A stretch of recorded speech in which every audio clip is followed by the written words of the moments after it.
नमस्कार आदाब, मैं हूं रिजवान मेवाती। आज हम मौजूद हैं बरौली बिजली घर में। एसडीओ साहब के साथ मौजूद हैं। एसडीओ साहब अपने आप में एक जानी मानी हस्ती है, एक तरह से बहुत तेज़ तर्रार बोलने वाले और बहुत बड़े बड़ी धरना प्रदर्शन हो या किसी भी तरह का कुछ हो, डीलिंग के मामले में और उपभोक्ताओं से कम्युनिकेशन बहुत अच्छा रहता है एसडीओ साहब का। एसडीओ साहब ने यहाँ पे कैंप लगाया है, थोड़ा सा जानने का प्रयास करेंगे। सर, किस प्रकार का कैंप लगाया गया है? ये ऐसा है कि जो उपभोक्ता है ना, हमारे गांव में रहते हैं, शहर से दूर है हमारे दफ्तर से, तो इसलिए कैंप लगाया जाता है कि यहाँ पे आकर के इनकी समस्याओं का निराकरण कर पाएँ।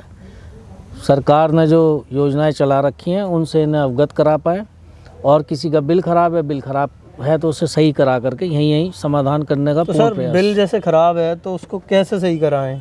उसको रीडिंग हम अपना स्टाफ लाते हैं यहाँ पे साथ में, और यहीं पे रीडिंग लेके यहीं पे उसका समाधान कर देते हैं, बिल संशोधन करके। बिजली के बिल एक साथ ख़राब आ गए, जैसे अभी सॉफ्टवेयर अपडेट हुआ था पिछले दिनों, तो एक साथ किसी के 3000 4000 एक्स्ट्रा आ गया, तो वो किस तरीके से सही होगा? वो हमने यहाँ पिछले माह से लेके अब तक कम से कम 5 कैंप लगाए हैं। आज 6ठा कैंप है। अलग अलग बिजली घरों पे? नहीं, इसी बरौली बिजली घर पे और अंदर बरौली गाँव के अंदर भी लगाया था। तो 5 कैंप हो चुके हैं, उसमें काफ़ी संख्या में लोगों के बिल ठीक हुए हैं। तो इसमें किस प्रकार की कैंप के अंदर किस प्रकार की छूट दी जाती है, उसके बारे में? कैंपों में छूट नहीं है, तो योजना चल रही है सरकार की। 8 नवंबर से शुरू हुई थी, जो 3 चरणों में थी। प्रथम चरण था 8 नवंबर से 30 नवंबर, जिसमें कि 100% छूट थी 1 किलोवाट वालों के लिए, और 90% थी 2 किलोवाट वालों। तो सर, ये क्या ब्याज पे छूट है या बिल पे छूट? ब्याज पे छूट होती है। ब्याज पे जो 10 अक्टूबर तक का है उस पे छूट है।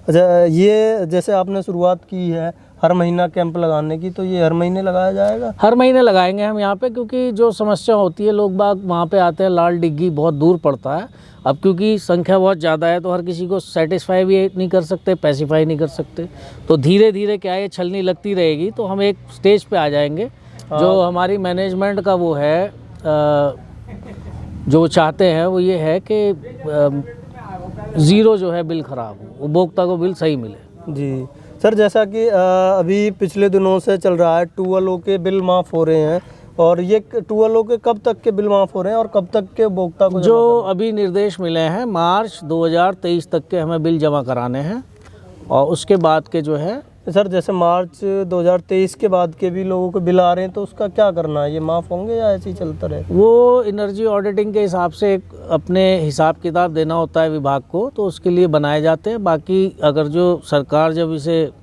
पास कर देगी तो फिर नहीं देने पड़ेंगे। सर, जैसा कि बिजली घर पे कंप्यूटर सिस्टम लगा हुआ है, ऑपरेटर बैठे हुए हैं, क्या बिजली घर पे बिल भी सही होगा या ओनली बिल जमा होगा? नहीं, और आम दिनों में तो इन्हें पावर नहीं होती कि बिल सही कर दें। ये इसलिए है कि यहाँ पे अपना बिल कलेक्शन कर लें, किसी के पास पूरे पैसे नहीं है, पार्ट पेमेंट जमा कर दें। बाकी हमने इन्हें एक रजिस्टर खुलवा रखा है, यदि किसी उपभोक्ता का बिल ख़राब है वो उसमें एंट्री करा दे।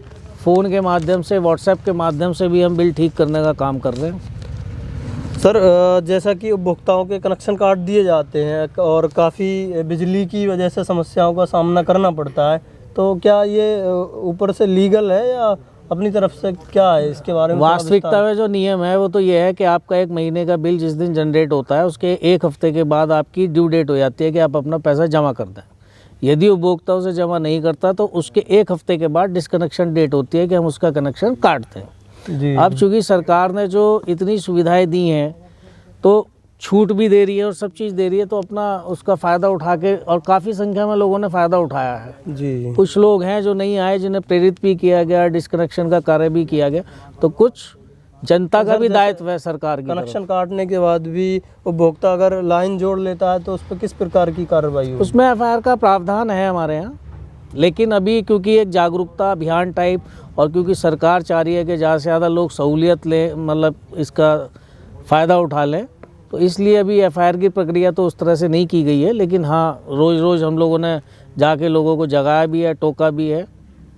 सर, जैसे मीटर भी उखाड़ लाते हैं बिजली विभाग के कर्मचारी, तो उसमें क्या ये सही है या नहीं? अगर जो एक लेवल से ज़्यादा, मान लो कोई 5-7 साल से जमा ही नहीं कर रहा, बार बार उसे कह रहे हैं, डिस्कनेक्शन भी कर दिया, उसके बाद नहीं कर तो क्या बचा फिर विभाग के पास? वसूली कैसे करेगा अपनी? सर बहुत सारे उपभोक्ता ऐसे हैं जिनके बिल जमा नहीं है, बहुत पुराना है, उनके ऊपर जुर्माना भी आ गया, नोटिस आ गए उसके, वो जिनकी तो उसमें क्या करना है उसको? उस पर भी छूट दी हुई है सरकार ने, जिनकी एफआईआर हुई है, मतलब जो विद्युत चोरी में पकड़े गए हैं उनके ऊपर भी छूट दी है सरकार ने, उसका फ़ायदा भी उठाया जाए। 65% तक की छूट दी है। 100 रुपये का आपका जुर्माना था, आप 35 रुपये दीजिए चले जाइए, अब वो 55 हो गया है क्योंकि एक महीना बीत गया, तीसरे चरण में है, तो अभी भी 55% छूट है। तो सर वो यहाँ पे बिजली घर पे भी मिलेगी या लाल डिग्गी जाना पड़ेगा? नहीं, यहाँ पे हमने नोटिस वगैरह बताए हैं, पूरे हिसाब हो जाता है, पर उसका रिकॉर्ड मेंटेन जो है वो एग्जीक्यूटिव इंजीनियर अधिशासी अभियंता महोदय के दफ्तर में होता है, तो इसलिए वहाँ पे हम उसे जमा करा के उसका रिकॉर्ड अलग से मेंटेन करा। सर जैसा कि जनता को क्या मैसेज देना चाहोगे, और भी जैसे बिल जमा करें तो हमारे चैनल के माध्यम से? देखिए, जनता बहुत जागरूक है, अपने सवाल जवाब सबके पास है कि मेरा अधिकार ये है। अधिकार के साथ हमारा फ़र्ज़ भी है कि अगर जो हम पहले ही सब्सिडाइज बिजली का रेट दे रहे हैं, 7 रुपये यूनिट, 8 रुपये यूनिट, सरकार कितनी महंगी महंगी खरीदती है और हमें किस रेट पे बिल दे रही है, फिक्स चार्जेस हमारे कम है सारे, कम से कम इन बिलों को तो जमा करें ना। जब हम इतना चाहते हैं कि हाँ हमारे को बिल्कुल आदर्श जो है उसके पैमानों के हिसाब से बिजली मिले, तो उस हिसाब से अपना जो हमारा बनता है उसे जमा करें। सर ऐसे भी होते हैं कि बार बार इधर से इधर चक्कर काटते हैं, बिल सही नहीं होता, इसलिए वो टाइम टू टाइम जमा भी नहीं कर पाता है। वो देखिए, समय समय पे परेशानियां होती हैं, समाधान हमें और जनता को मिलकर ही निकालना होता है। हमारे आपसी समन्वय से ही कोई चीज़ का हल आसान हो सकता है या मुश्किल हो सकता है। तो हम हर समय इसलिए अवेलेबल रहते हैं और हर महीने का हमने प्रोग्राम बनाया है, आगे से जितने हमारे बिजली घर हैं एक दिन कम से कम सर जैसा कि ये आपने ही बनाया या सारे एसडीओ ने ये कैंप का हर महीने का बनाया है, ये जो शुरुआत की है? मैं तो अपना बता सकता हूँ। अपना बता सकते हैं। ठीक है, बहुत बहुत धन्यवाद सर हमें समय देने के लिए। इससे जनता का काफ़ी फ़ायदा होगा, जो लोगों को पता नहीं है, वो हमारे कुछ जो बेसिक क्वेश्चन थे वो हमने आपसे पूछे। देखिए, 1 साल से बोलूँ, हाँ जो 1 साल से मैंने यहाँ पे जब से चार्ज लिया है, यहाँ पे 3 धरने भी हमने देखे थे, जी। बहुत समस्याएं थी। 5 MVA से 8 MVA का आपका ट्रांसफार्मर लग चुका। अब जो कमी है वो भी क्योंकि बहुत सारे प्लान अब गवर्नमेंट लेके आई हुई है, जिसकी धनराशि भी पास हो गई है, टेंडर भी हो गया है।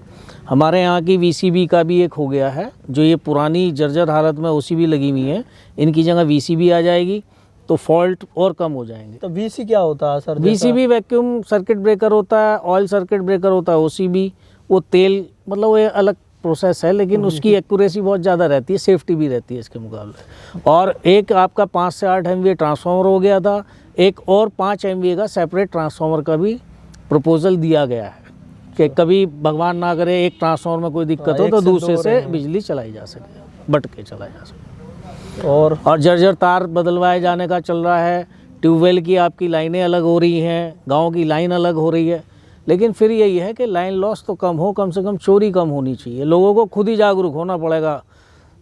दूसरे आदमी की तरफ एक उंगली कर रहा हो तो 4 मेरी तरफ है, ये हमेशा ध्यान रखें। बस यही है, सब लोगों से जो है जनता से गुजारिश कह लीजिए, निवेदन कह लीजिए, या एक सीख कह लीजिए, जो भी कह लीजिए।